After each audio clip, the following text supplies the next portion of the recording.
Hello everyone, welcome to my YouTube channel Shiva learning point. तो भाई कैसी चल रही है आप सबकी तैयारी चंडीगढ़ जेबीटी टीचर की।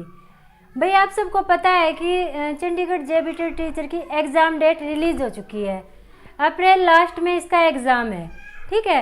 तो जो बच्चे जुलाई से तैयारी स्टार्ट कर रहे हैं उनकी तो तैयारी बहुत अच्छी हो चुकी होगी, क्योंकि हमें काफ़ी लंबा समय मिल गया। परंतु जिन बच्चों ने अब फॉर्म अप्लाई किया है, ठीक है, उनके लिए टाइम बहुत कम है। सिर्फ हमें 2 महीने का ही टाइम मिलता है तैयारी करने का। तो उन बच्चों को बहुत ज़्यादा कन्फ्यूज़न है कि हम क्या भाई 2 महीने में ये एग्ज़ाम क्रैक कर पाएंगे, हमें मतलब तैयारी करनी चाहिए नहीं करनी चाहिए, क्या करना चाहिए। तो आज मैं ये वीडियो उन सब के लिए लेके आई हूँ कि क्या आप 2 महीने की तैयारी से चंडीगढ़ का एग्ज़ाम क्रैक कर सकते हैं।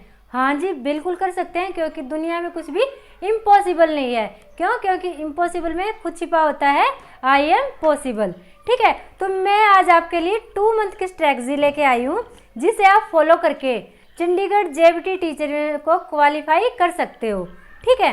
तो भाई सबसे पहले हमें क्या पता होना चाहिए, इसका सिलेबस, ठीक है। आपको क्या करना है, इसका सिलेबस एक पेज पे नोट कर लेना है, ठीक है। क्या करना है भाई, सबसे पहले इसका सिलेबस एक पेज पे नोट कर लेना है। अब की बार चंडीगढ़ ने बहुत अच्छा वो किया है भाई, सिलेबस बिल्कुल पॉइंट टू पॉइंट दिया है, टॉपिक वाइज सिलेबस दिया है।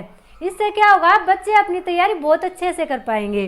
तो सबसे पहले हमें क्या करना है, जो इसका सिलेबस मेंशन किया हुआ है उसको एक पेज पे नोट कर लेना है। फिर जो वो टॉपिक हैं, जो वो टॉपिक दिए हुए हैं, उन सभी टॉपिक्स को सर्च करना है, ठीक है। हमें कोई प्रॉपर बुक नहीं पढ़नी भाई, क्योंकि किसी में मटेरियल मिला होता है, किसी में नहीं मिलता। हमें क्या करना है, सबसे बेस्ट है कि आप गूगल पे सर्च करो, टॉपिक सर्च करोगे आपको पीडीएफ मिल जाएगा। जो भी आप टॉपिक सर्च करोगे उसका पूरा पीडीएफ आपको मिल जाएगा, और आप वहाँ से तैयारी बहुत अच्छे से बिल्कुल सिलेबस वाइज तैयारी कर सकते हो, ठीक है। तो आपका सबसे पहला तो यही हो गया कि आपको सिलेबस नोट करना है बिल्कुल टॉपिक टू टॉपिक, और साथ में ऐसे करते जाना है जैसे हिंदी का कर रहे हो। तो हिंदी का जो भी टॉपिक है उसमें सीरीज डाल लो, ठीक है। ऐसे ही मैथ में, ऐसे ही सोशल साइंस में, और ऐसे ही हिस्ट्री में।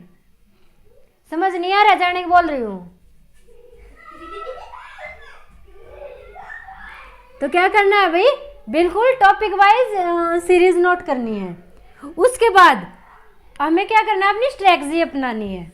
हमारे पास कितना टाइम है, सिर्फ 2 मंथ का, मार्च और अप्रैल। हमारे पास कितना टाइम है, 2 महीने का, मार्च और अप्रैल।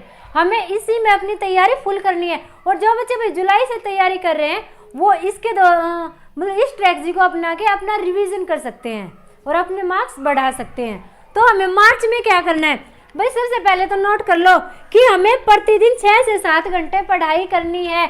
हमें मार्च में डेली 6 से 7 घंटे तो पढ़ना ही पढ़ना है, और अगर आप इससे ज़्यादा दे सकते हो तो ये बहुत अच्छी बात है। अदरवाइज मिनिमम 6 घंटे तो होने ही चाहिए, ठीक है भाई। ये सबसे मेन पॉइंट है। उसके बाद क्या है, प्रत्येक विषय के टॉपिक नोट करें, ठीक है। जैसे मैंने यहाँ पे बताया ना, अलग अलग सब्जेक्ट के अलग अलग टॉपिक आप नोट कर लें, ताकि आपको सिलेबस माइंड में होना चाहिए कि हाँ भाई एग्जामिनर क्या पूछेगा, कहाँ से सिलेबस आ रहा है, क्या टॉपिक आ रहे हैं, वो आपके माइंड में सेट होने चाहिए। तो उसको नोट कर लें। उसके बाद क्या है, प्रतिदिन प्रत्येक विषय का एक टॉपिक पूरा करने का प्रयत्न करें, ठीक है। जैसे कि आपने जीएस ले लिया, ठीक है, जीएस ले लिया, साथ में आपने मान लो हिंदी ले ली, ठीक है, साथ में आपने इंग्लिश ले ली। अब आपने 3 सब्जेक्ट एक साथ ले लिए। इन तीनों का कम से कम एक टॉपिक आप एक दिन में कवर करने की कोशिश करें। और ये बहुत मुश्किल नहीं, बहुत इजी है। अगर आप दिन में 6 से 7 घंटे पढ़ाई करते हो तो आप एक टॉपिक इजीली कवर कर पाएंगे, ठीक है। तो आपको क्या करना है, प्रत्येक विषय का कम से कम एक टॉपिक एक दिन में करने की कोशिश करें। आप 3 सब्जेक्ट भी ले सकते हैं, 4 सब्जेक्ट भी ले सकते हैं। अगर आप कमजोर स्टूडेंट हैं तो 2 सब्जेक्ट लेकर भी आप अपनी तैयारी कर सकते हैं। उसके बाद क्या है, तीसरी भाषा की वर्णमाला सीखनी है आपको, ठीक है। अब जैसे जो कैंडिडेट हरियाणा से हैं, दिल्ली से हैं, जिन्होंने चंडीगढ़ टीचर के लिए अप्लाई किया है, अब भाई उनको पंजाबी लैंग्वेज तो बिल्कुल नहीं आती ना। पंजाबी में तो अंगूठा छाप है। अब भाई चंडीगढ़ वालों ने क्या कहा है कि तीनों लैंग्वेज में पासिंग मार्क्स होना जरूरी है, हिंदी में भी, इंग्लिश में भी और पंजाबी में भी। अब पंजाबी में आपको पढ़नी आती नहीं, तो सबसे पहले आपको क्या करना है, जो पंजाबी भाषा है उसकी आपको वर्णमाला सीखनी है, बिल्कुल स्टार्टिंग से। जैसे हिंदी में ए एन आर सीखते हैं, इंग्लिश में ABCD सीखते हैं, ऐसे आपको पंजाबी की वर्णमाला सीखनी है और आज से ही सीखनी स्टार्ट करनी है। क्योंकि अगर आप 1 महीने में वर्णमाला सीख जाओगे, अक्षरों को जोड़ना सीख जाओगे, तो पंजाबी कहीं ना कुछ हिंदी से मिलती जुलती होती है। जब वहाँ पे मुहावरे आएंगे, लोकोक्तियाँ आएंगे, अगर आप उनको पढ़ पाओगे तो आप इजीली उनका आंसर भी फाइंड कर पाओगे। इसलिए ये इम्पोर्टेंट है कि आप उनकी वर्णमाला सीखें। जब आप वर्णमाला सीख लेंगे, आपके पास टाइम नहीं है कि आप ज़्यादा ग्रामर पढ़ो, आप उनके मुहावरे लोकोक्तियों में जाओ, समानार्थी विपरीतार्थी शब्दों में जाओ, तो ये जरूरी नहीं है। सिर्फ आप अगर इनकी वर्णमाला सीख लेते हो, अक्षरों को जोड़ना सीख लेते हो, पंजाबी लैंग्वेज को पढ़ना सीख लेते हो, तो क्या है, आप इजीली आंसर फाइंड कर पाओगे। उसके बाद क्या है, प्रतिदिन 2 घंटे मैथ और रीजनिंग को देने हैं। ठीक है, आपको पता है मैथ रीजनिंग का बहुत बड़ा वो है, इसमें मैथ अलग से दिया है, रीजनिंग अलग से दिया है, न्यूमेरिकल अलग से दिया है, अर्थमेटिक। ठीक है, तो आपको क्या करना है, इनकी तैयारी बहुत ही मतलब बड़े स्तर पे करनी है। तो उसके लिए कम से कम 2 घंटे आपको मैथ और रिवीजन को देना है, रीजनिंग को देना है। भाई रीजनिंग काफ़ी बच्चों की अच्छी होती है, आप उसको स्किप कर देते हो कि रीजनिंग तो हमारी अच्छी है। स्किप बिल्कुल भी नहीं करना है, क्योंकि आप मार वहीं पे खाओगे। आपकी रीजनिंग अच्छी है, आप अगर थोड़ी सी और तैयारी करोगे तो ये और बेहतर हो जाएगी। बच्चे यहीं पे मार खा जाते हैं, तैयारी करते नहीं है कि हमें तो ये आता है, और फिर वहीं से नंबर कट हो जाते हैं। तो आपको ये गलती बिल्कुल भी नहीं करनी। रीजनिंग को ज़्यादा नहीं तो सिर्फ आधा घंटा दो। ठीक है, आधा घंटा रीजनिंग को दो और आपके 1.5 घंटे आप मैथ को दे सकते हो। उसके बाद क्या है, दिन में जो पढ़ा है उसे रात को रिवाइज पक्का करें।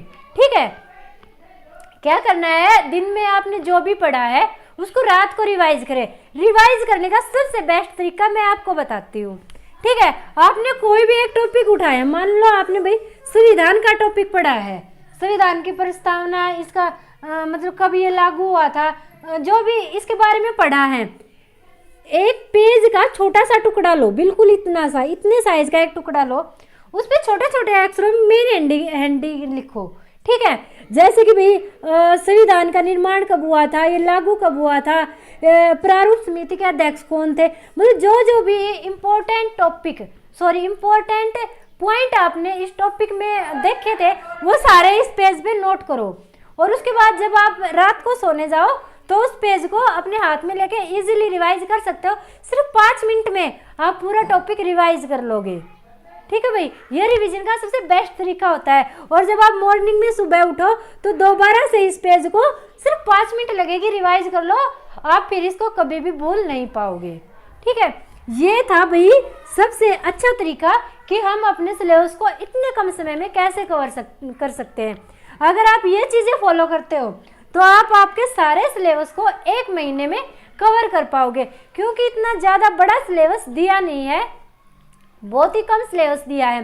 भाई आप देखना, जैसे कि जीएस का पोर्शन है, ठीक है, जीएस का पोर्शन अगर आप टॉपिक वाइज गूगल पे सर्च करोगे तो सारा एनसीईआरटी की बुक के पीडीएफ के तौर पे आपको गूगल पे ही मिल रहा है। ठीक है, ऐसे ही अगर आप टीचिंग एप्टीट्यूड का सर्च मारते हो तो वो भी आपको, जैसे केवीएस मदान सर हो गए, उनके पीडीएफ के तौर पे आपको मिल जा रहा है।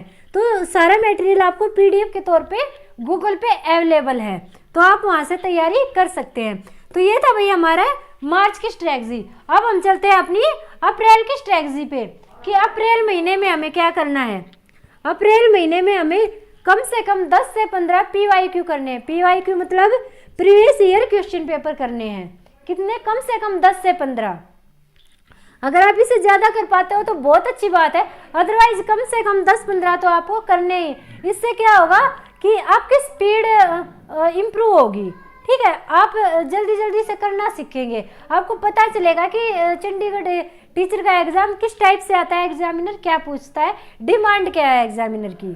ठीक है, उसके बाद क्या है भाई, सब्जेक्ट वाइज मैराथन लें आप। भाई बहुत सारे यूट्यूबर हैं, बहुत अच्छे अच्छे यूट्यूबर हैं, जैसे कि गुरुजी वर्ल्ड वाले हो गए, जिन एकेडमी वाले हो गए, अचीवर्स एकेडमी की निशा मैम है। ये मतलब के टीचिंग एग्जाम के देवता कह लो। ये बहुत अच्छी मैराथन क्लासेस देते हैं और हर सब्जेक्ट की मैराथन क्लासेस देते हैं। तो आप सब्जेक्ट वाइज कम से कम 2-2, 3-3 टीचर की मैराथन क्लासेस अगर अप्रैल में लेते हो तो वहाँ से आपके काफ़ी क्वेश्चन कवर हो जाएंगे। और जो आपने मार्च में पढ़ा